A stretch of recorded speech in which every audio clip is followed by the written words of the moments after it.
সংস্কৃতের ক্ষেত্রে সংস্কৃত ছাত্রছাত্রীদের ক্ষেত্রে একটা অসুবিধার একটা বিরাট জায়গা, সেটা হলো লিঙ্গানুশাসন। ব্যাকরণের পাঠের অর্থাৎ অনুবাদ এবং সমাস ইত্যাদি ব্যাকরণগত দিকে এটা খুব সমস্যার পড়তে হয় ছাত্রছাত্রীদেরকে। তারা বুঝতে পারে না, অন্যান্য ভাষার মতো বোঝা সম্ভব নয়। কারণ আমরা দেখতে পাই যে বিদ্যাসাগর মহাশয়ের একটি বই রয়েছে আমাদের কৌমুদী, এই কৌমুদীর একটি অংশ লিঙ্গানুশাসন, সেখানটায় আমরা দেখতে পাবো যে শুধুমাত্র পুরুষ জাতিকে বোঝালে পুংলিঙ্গ, সাধারণভাবে এগুলো বলে, স্ত্রী জাতিকে বোঝালে স্ত্রীলিঙ্গ, এবং যে শব্দ স্ত্রী পুরুষ কোনোটিকে বোঝায় না তাকে ক্লীবলিঙ্গ, এইভাবে বলা যায় না সংস্কৃতের ক্ষেত্রে। কারণ আমরা উদাহরণ দেখবো, এটা হাইলাইট করা রয়েছে লেখার মধ্যে, ভার্যাবোধক দ্বারো শব্দ পুংলিঙ্গ নিত্য বহুবচনান্ত, ভার্যা শব্দ স্ত্রীলিঙ্গ, কলত্ব ক্লীবলিঙ্গ। এগুলোর ক্ষেত্রে দেখা যাচ্ছে প্রত্যেকটার অর্থ হচ্ছে দেখো স্ত্রী, প্রত্যেকটা অর্থ হচ্ছে স্ত্রী, কিন্তু কোনোটাও পুংলিঙ্গ, কোনোটাও স্ত্রীলিঙ্গ, কোনোটাও ক্লীবলিঙ্গ এরকম বোঝাচ্ছে।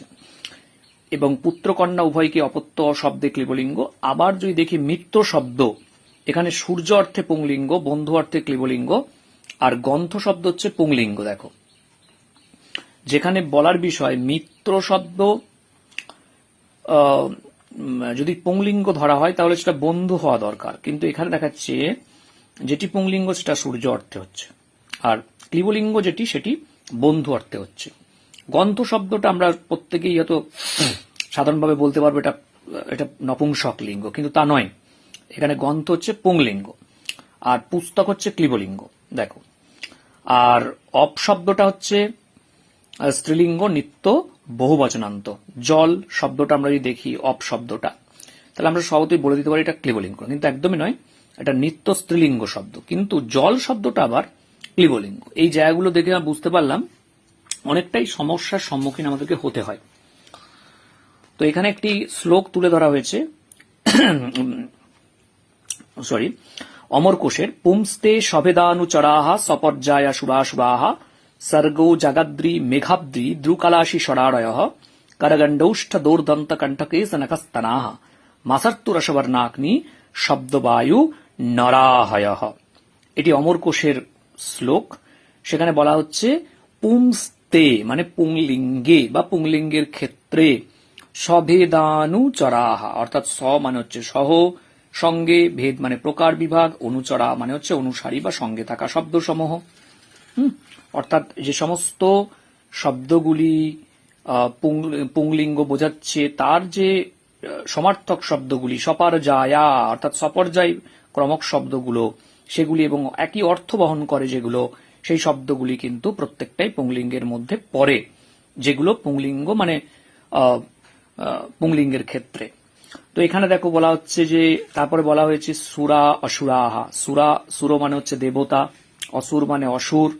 আমরা জানি প্রত্যেকেই স্বর্গ জাগাদ্রি, স্বর্গ মানে হচ্ছে স্বর্গ, অদ্রি স্বর্গ জাগাদ্রি, জাগ মানে হচ্ছে জাগ, অদ্রি মানে পর্বত, মেঘাব্দি মেঘ হচ্ছে মেঘ, দ্বি মানে হচ্ছে সমুদ্র, দ্রু বৃক্ষ, কাল, খড়গ অসি মানে খড়গা সেই স্বর আরয় শত্রু, কর গণ্ড ওষ্ঠ দোর বাহুকে বোঝাচ্ছে দো, দন্ত কণ্ঠ কেশ চুল, নখ স্তনাহ,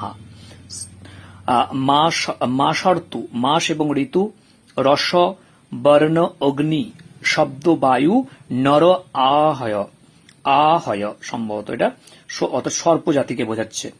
তাহলে দেববাচক শব্দ যেমন অমরহ, দেবহ, সুরহ, আদিত্যহ, বিবুধহ সমস্ত সপর্যায়ক্রমিক শব্দ, কিন্তু দেবতা শব্দ স্ত্রীলিঙ্গ। আবার দৈবত শব্দ হচ্ছে পুংলিঙ্গ, দৈবত শব্দ হচ্ছে পুংলিঙ্গ ক্লীবলিঙ্গ। অসুরবাচক শব্দগুলোর মধ্যে কি পড়ছে? আসুরাহ, দৈত্যাহ, দানবাহ, দনুজাহ, সুরত উইট ইত্যাদি। স্বর্গবাচক স্বর্গ, নাক, ত্রিবিদ, সুরলোক ইত্যাদি, কিন্তু দো দ্বীপ শব্দ স্ত্রীলিঙ্গ, আর ত্রিবিষ্টপ শব্দ ক্লীবলিঙ্গ, ষট শব্দ অব্যয়, এবং যজ্ঞবাচক যে শব্দগুলো রয়েছে জাগ ইত্যাদি, যেমন ক্রতু, অধর, মখ ইত্যাদি। আর পর্বতবাচক শব্দ নাগহ, পর্বতঃ, গোত্রঃ, গিরিহ, অচলহ, আর শৈলহ, ভূধর, ভূভৃৎ। আর মেঘবাচক শব্দ যেমন মেঘহ, জলধরঃ, জিমুতাহ, বারিদহ, জলমুখ ইত্যাদি। অভ্র শব্দ ক্লিবলিঙ্গ কিন্তু। সমুদ্রবাচক শব্দ অর্ণবাহ, উদধিः সাগরः সিন্ধুः, সমুদ্রः জলনিধি রত্নাকরः। বৃক্ষবাচক বৃক্ষ, তরু, বিটপি, মহির্বহ, দ্রুমः, পাদপः। কালবাচক শব্দ যেমন কালः, সময়ः ইত্যাদি।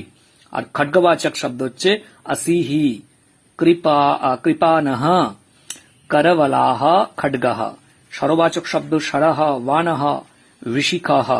শত্রুবাচক শব্দ শত্রুঃ, রিপুঃ, অরিহি, বৈরি, অমিত্রः, অরাতি ইত্যাদি। করবাচক শব্দ রশ্মি, খাজনা, করः, কিরণः, রশ্মি, ময়ূখः, ভাগধেয়ः, বলিः, হস্তः, পানিः, পঞ্চশাখः ইত্যাদি। কর শব্দ যেমন রশ্মিবাচক শব্দ, মরি শব্দ পুংলিঙ্গ ও স্ত্রীলিঙ্গ দুটো ক্ষেত্রেই হয়। আর দিধিতি শব্দ হচ্ছে আমাদের স্ত্রীলিঙ্গ। গণ্ডবাচক শব্দ গণ্ড, কপলহ। বাহুবাচক শব্দ হচ্ছে ভুজহ, বাহু, যেমন দো পড়েছিলাম। বাহুবাচক শব্দ স্ত্রীলিঙ্গ, বাহুবাচক শব্দ স্ত্রীলিঙ্গও হয়ে থাকে। কণ্ঠবাচক শব্দ কণ্ঠঃ, গলহ। কেশবাচক কচঃ, কুন্তল, কেশः, চিকুর, শিরোরুহ। নখবাচক শব্দ নখः, নকরः, কররুহ। স্তনবাচক শব্দ স্তনः, কুচः, পয়ধরः। মাসবাচক শব্দ যেমন মাস বোঝালে বৈশাখ, জ্যৈষ্ঠ, যদি মাস বোঝায় সমস্ত মাস বাচক শব্দ পুংলিঙ্গ হয়। ঋতুবাচক শব্দের ক্ষেত্রে গ্রীষ্মঃ, হেমন্তঃ, শিশিরঃ, বসন্তঃ, কিন্তু শরৎ এবং বর্ষা স্ত্রীলিঙ্গ হয়ে থাকে। বাকিগুলি সবই পুংলিঙ্গ হয়। আর রসবাচক শব্দ কটুঃ, তিক্তঃ, কষায়, মধুর, অম্লঃ, যে সমস্ত রসবাচক শব্দগুলো, লবণঃ, স্বাদবাচক যেগুলো রয়েছে আর কি। বর্ণবাচক যেগুলো কিছু বর্ণগুলি বোঝায়, শুক্লঃ, কৃষ্ণঃ, শ্যামঃ, পাণ্ডু, ধূসরঃ, পাণ্ডুরঃ। অগ্নিবাচক শব্দ অগ্নিঃ, অনলঃ, বন্যী, পাবকঃ, বৈশানরঃ, বায়ুশকঃ। শব্দবাচক শব্দ শব্দঃ, ধ্বনিঃ, রবঃ, নাদঃ, নিনাদঃ, নিঃসনঃ, নির্ঘোষঃ। আর বায়ুবাচক শব্দ বায়ুঃ, প্রবণঃ, সমীরণঃ, মরুতঃ, বাতঃ, অনিলঃ, গন্ধর্বঃ, সদাগতিঃ, জগৎ প্রাণঃ। এবং নরবাচক শব্দ নরঃ, মনুষ্যঃ, মানুষঃ, মানবঃ, লোকঃ এগুলো। সর্পবাচক শব্দ অহি, হি, সর্পঃ, ভুজঙ্গঃ, ভুজঙ্গবঃ, ফণি, আসি, বিষঃ, উরগঃ, বিষধরঃ, প্রবনাশনঃ ইত্যাদি সমস্ত কিছু দেখতে পাচ্ছি আমরা একই অর্থ বোঝাচ্ছে। সমবাচক শব্দ, সমার্থক শব্দ, একটু নতুন নতুন অনেক শব্দ লাগছে, কিন্তু এগুলো পড়তে পড়তে মাথার মধ্যে চলে আসবে বহুবার পড়ার পরে। তারা একটা জায়গায় আছে দ্বারক্ষত লাজ সুনাং বহুতঞ্চ। দ্বার স্ত্রী, অক্ষত লাজ, খই, প্রাণ, জীববাচক, জীবনবাচক শব্দ অসুলাইপ। পুংলিঙ্গ স্ত্রীলিঙ্গ, পুংলিঙ্গ নিত্য বহুবচনান্ত, কিন্তু জীবন শব্দ ক্লিবলিঙ্গ। এই সমস্ত ক্ষেত্রে আমাদের এইগুলো আরো অনেক কিছু রয়েছে, অনেক কিছু পুংলিঙ্গের পাঠ রয়েছে। আগে শ্লোকটা করে নিতে হবে, তারপর পাঠগুলো আস্তে আস্তে করলে মোটামুটি অনেকটাই যেগুলো সাধারণত পরীক্ষায় আসে সেগুলো আমরা পেয়ে যাব। ঠিক আছে, ধন্যবাদ।